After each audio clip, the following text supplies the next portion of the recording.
Ini untuk semua teman-teman yang baru telat bayar pinjol atau Anda merasakan sudah tidak mampu bayar pinjol, Anda simain video ini sampai habis ya teman-teman semuanya. Karena gini loh, saya perhatikan sampai detik ini teman-temanku masih sibuk dengan ancaman-ancaman buta yang dilontarkan oleh debt collector pinjol. Mungkin dengan dalih 30 menit lagi kalau tidak melakukan pembayaran, datamu akan disebarkan. Atau misalnya kalau kalian tidak melakukan pembayaran sampai jam 13 siang atau jam 1 siang, kamu siap-siap akan menyebar luas lah. Pokoknya berbagai macam versi gitu loh. Cuman yang sangat disayangkan di sana teman-teman semuanya adalah tidak satupun dari aplikasi itu yang menyebutkan nama aplikasinya. Nah, maka dari itu buat teman-teman semuanya, sebelum Anda takut, ini sebelum Anda ketakutan, sebelum Anda cemas, sebelum Anda khawatir, coba tanyain dulu ke dalam logika Anda gitu loh.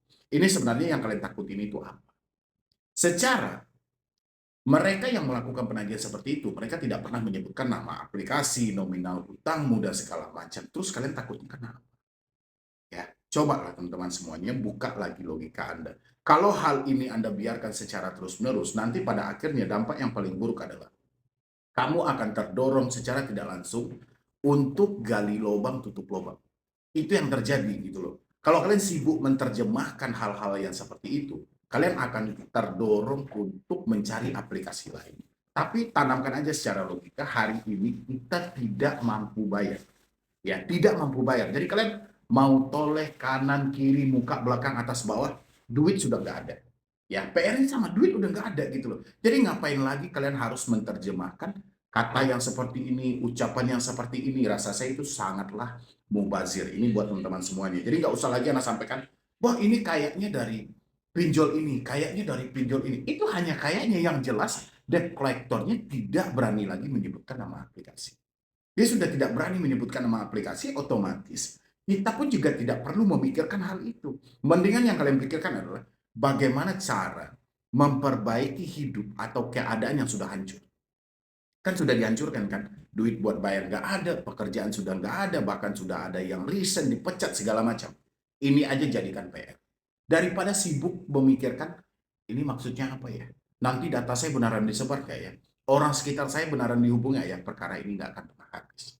Percayalah teman-teman semuanya, yang ada itu malah nantinya mendorong Anda untuk memperdalam atau memperburuk keadaan yang ada dengan cara gali lubang tutup lubang. Pasti.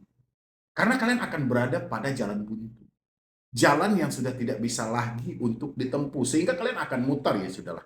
Daripada data saya disebar, daripada orang sekitar saya dihubungin, mendingan download aplikasi A, aplikasi B, aplikasi C, pokoknya berbagai macam versi gitu.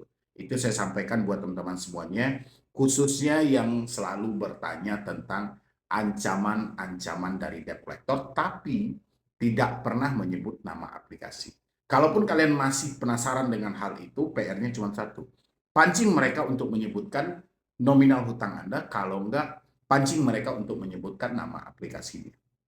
Ya, jadi kalau debt collector itu menunjukkan suatu kebodohan, kita pun sebagai konsumen jangan ikut-ikutan. Kan dia menunjukkan suatu kebodohan itu. Dia melakukan pengancaman, dia melakukan penekanan, tapi dia tidak pernah menyebutkan nama aplikasi. Berarti secara tidak langsung, dia menunjukkan kebodohan sama teman-teman semuanya. Jadi kita pun tidak perlu ikut-ikutan dalam hal itu. Ya, itu buat teman-teman semuanya yang selalu bertanya sama saya. Mungkin saya nggak bisa jawab DM Anda satu persatu, ataupun saya nggak bisa menjawab chat WhatsApp yang teman-teman kirim.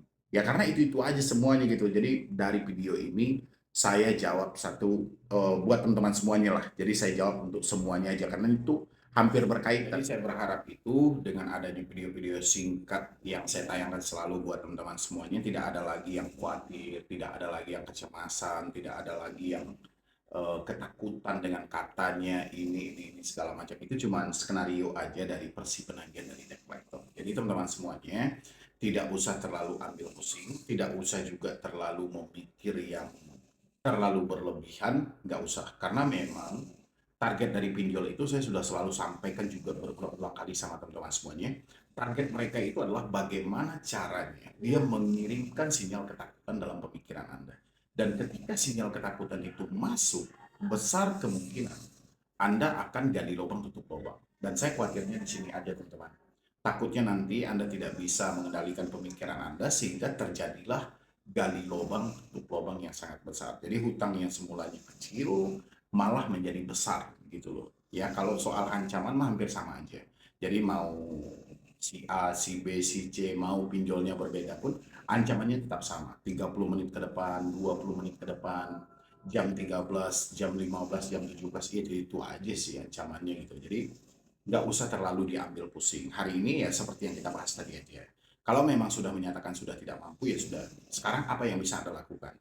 Anda tenangkan pemikiran dulu buat ke depan, dan habis itu fokuslah bekerja, teman-teman. Karena kalau kalian tidak bekerja, kalian tidak mengusahakan memperjuangkan hidup ini, Anda akan lebih hancur lagi daripada ini. Ya, makanya hari ini persetanlah dengan ucapan mereka mau seperti apa. Selagi mereka tidak berani menyebutkan nama aplikasi, itu sudah tepat, teman-teman. Menandakan mereka sudah ketakutan. Jadi kita jangan ikut-ikutan ketakutan. Oke? Tentang pemrosesan ke jalur hukum, ya, bahwasannya katanya kalau Anda main-main dengan tagihan ini, Anda bisa terkena resiko serius, bahwasannya Anda akan diproses ke jalur hukum. Siapa di sini yang mendapatkan ancaman-ancaman seperti itu yang dilontarkan oleh pinjol, yang mana pinjolnya tidak menyebutkan nama aplikasinya? Yuk, siapa di sini yang mau terangkan buat teman-teman semuanya ini supaya jangan sampai terjadi gali lubang tutup lubang hanya semata ucapan-ucapan seperti ini yang selalu digaungkan berulang-ulang kali melalui telepon, melalui WhatsApp, melalui email. Bahkan tak jarang juga mereka mengirimkan surat-surat somasi dengan logo-logo bahwasannya itu dikirim oleh lawyernya masing-masing dari pihak aplikasi. Nah, pertanyaannya adalah, benarkah kita akan diproses ke jalur hukum? Ya. Dan kalau benar, apa yang harus kita lakukan? Dan kalau tidak benar, apa juga yang harus kita lakukan? Ini disimain video ini sampai habis ya buat teman-teman semuanya. Nanti buat Anda semuanya yang mau konsultasi langsung dengan saya bisa di nomor yang tertera di layar, teman-teman, di pojok atau di mana terserah, nanti Anda lihat aja. Yang jelas di sana ada nomor admin, Anda bisa konsultasi dengan saya, bisa bergabung dengan grup WhatsApp supaya saya bisa membimbing Anda langkah apa yang harus Anda lakukan buat ke depan. Nah, kita masuk ke topiknya. Pemrosesan ke jalur hukum sesuai dengan peraturan OJK juga. OJK mempersilahkan. Bahkan OJK menyampaikan, pinjol wajib menagih 90 hari. Lewat dari 90 hari, pinjol mempunyai dua opsi, ya. Menjalin kerjasama dengan pihak ketiga, habis itu menjalin kerjasama dengan lawyer untuk memproses Anda ke jalur hukum. Salah satu bisa mereka pergunakan atau dua-duanya juga boleh mereka pergunakan. Ya, itu tertuang gitu loh. Bahkan saya seringkali menyampaikan sama teman-teman semuanya, pinjol dia tidak mau memproses Anda ke jalur hukum. Ya, karena akan banyak pertimbangan yang akan mereka pikirkan. Pertama, lamanya proses waktu yang dipergunakan. Yang kedua adalah besarnya biaya pendaftaran.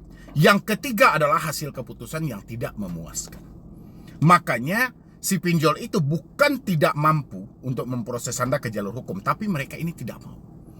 Banyak pertimbangan dalam hal itu. Ya, lagian hutang yang mau mereka tuntut pun juga tidak seimbang nanti dengan lama waktu yang akan mereka habiskan di sana. Sehingga debt collector itu, pinjol, lebih memilih menjalin kerjasama dengan pihak ketiga untuk melanjutkan, ya, untuk melanjutkan persi penagihan tersebut. Bahkan pihak ketiga adalah jalur evakuasi yang paling cepat, jalur alternatif yang paling tepat, ya. Karena dengan pihak ketiga, pinjol bisa merequest, pinjol maunya seperti apa itu bisa direquest gitu loh. Ya, misalnya persi penagihannya seperti ini, persi penagihan seperti ini, sehingga pinjol memilih vendor-vendor itu. Ya, dengan bekerja sama dengan vendor atau pihak ketiga ini, biaya yang murah dan bisa di request juga. Kami pengen seperti ini dan kami pengen seperti ini. Nah, kejadian kan, hari ini kan kejadian tuh dari Indosat. Yang mana Indosat salah dalam memilih pihak ketiga. Ya, akhirnya pihak ketiganya seperti apa? Pihak ketiganya malah memprank Damkar. Tapi ya tidak bisa terlepas dari kesalahan Indosat gitu loh, ya. Jadi buat teman-teman semuanya, kalau pertanyaan Anda, bisakah mereka memproses kita ke jalur hukum? Jawabannya bisa. Ya, tapi maukah mereka untuk memproses ke jalur hukum? Banyak pertimbangan. Ya, banyak pertimbangan gitu loh. Kalau mereka ingin memproses Anda ke jalur hukum, harusnya tidak ada pihak ketiga yang melakukan penagihan. Ya enggak? Tapi itu tidak akan terjadi, teman-teman. Dan pinjol pun pasti berpikir panjang untuk melakukan kerana itu. Ya, karena seperti yang saya sampaikan tadi, berapa besaran biaya yang dikeluarkan, berapa lama waktu yang dihabiskan, sehingga pihak ketiga inilah yang melanjutkan. Jadi somasi-somasi yang Anda dapat, bahasa-bahasa hukum yang Anda dapat, ini sudah template aja teman-teman. Jadi itu sudah tinggal dikirim-kirim aja gitu loh. Sudah di-copy dan sudah tersedia di sana dan dia tinggal kirim aja. Ya, kalau Anda main-main, kalau Anda tidak melakukan pembayaran sampai jam 15 sore misalnya gitu kan, atau sampai jam 17 sore misalnya gitu, data Anda akan kami limpahkan ke pengadilan atau pemrosesan ke jalur hukum. Itu hanya bahasa. Ya, itu hanya bahasa teman-teman. Dan seringkali juga dia mau menyampaikan, kalau Anda tidak melakukan pembayaran hari ini, data dialihkan ke pihak ketiga, data akan dilimpahkan ke pengadilan, Anda akan diproses jalur hukum, Anda penipu, maling uang perusahaan dan segala. Itu cuman melakukan penekanan, membuat Anda tidak nyaman. Tapi bukan berarti mereka mau memproses Anda seketika itu aja. Karena banyak hal yang harus mereka pertimbangkan sebelum melangkah ke ranah hukum tersebut. Ya, seperti yang saya uraikan tadi, lama waktunya ini mereka akan pertimbangkan. Habis itu biaya yang dikeluarkan, habis itu keputusan yang tidak memuaskan. Ya, yang paling ditakutkan pinjol adalah jalur hitam mereka masih banyak teman-teman. Jalur hitam masih banyak. Dan lagian teman-teman juga nggak usah terlalu khawatir. Hutang di bawah 500 juta itu cuma bisa digugat dengan gugatan sederhana teman-teman. Jadi slow aja gitu loh hal-hal seperti itu. Jadi ketika ada yang melontarkan bahasa-bahasa hukum, Anda nggak usah memikirkan hal yang terlalu jauh. Hal yang terlalu jauh, hal yang terlalu memburukkan pemikiran Anda. Nggak usah teman-teman semuanya. Jadi yang Anda pikirkan itu hari ini adalah bagaimana Anda bisa fokus bekerja, bagaimana Anda bisa menyisihkan sedikit demi sedikit hasil dari pekerjaan Anda ini, dan bagaimana caranya Anda menegosiasi pokoknya saja. Itu PR yang seharusnya Anda pikirkan teman-teman. Jadi bukan malah memikirkan soal, wah saya akan diproses ke jalur hukum, nanti saya dipenjara, nanti ini. Udahlah teman-teman, itu sudah basi. Bahasa-bahasa seperti itu bahasa yang sudah basi teman-teman, yang sudah tidak seharusnya lagi itu ada dalam pemikiran kita gitu loh. Soal pemrosesan jalur hukum, penarikan aset-aset yang ada, udahlah, itu sudah sejak dari dulu kayak gitu aja ancaman-ancamannya. Tapi ya cuman terlepas dari situ aja. Ya, makanya saya ajak teman-teman tadi untuk mengenal lebih dekat lagi tentang aturan OJK. Ya, apakah ini diperbolehkan? Ya, memang itu diperbolehkan. Ya, dipersilahkan, nggak ada masalah. PR-nya cuma tinggal satu aja gitu loh. Apakah pinjol mau? PR-nya cuma terletak di sana gitu loh. Kalau pinjol mau, ya lakukanlah gitu loh. Tapi teman-teman nggak usah khawatir. Sejauh ini mereka tidak mau melakukan hal itu gitu loh. Jadi mereka itu lebih berpatok kepada pihak ketiga daripada melakukan pemrosesan terhadap teman-teman semuanya ke jalur hukum. Bukan mereka tidak berani, tapi ada hal yang mereka takuti. Mungkin ada sisi-sisi gelap yang tidak mau terbongkar dalam hal itu. Lagian juga kalau mereka mau melakukan gugatan sederhana, hasilnya pun juga tidak akan memuaskan bagi mereka. Nah, jadi buat teman-teman semuanya, tenangkan pemikiran Anda hari ini, tenangkan hati Anda bahwasannya semuanya akan baik-baik saja. Oke teman-temanku, mungkin dari saya cuma itu aja. Nanti buat teman-teman semuanya, saya akan update lagi video lagi untuk menjawab lagi pertanyaan dari teman-teman semuanya menghadapi debt collector yang datang ke rumah. Seperti apa menghadapi debt collector yang datang ke rumah, dan apa sebenarnya langkah yang harus kita lakukan lagi untuk menghadapi ini. Kalau untuk menghadapi via telepon kemarin sudah kita jelaskan. Ya teman-teman semuanya, jadi sekian dulu dari saya, Mini Bro nih.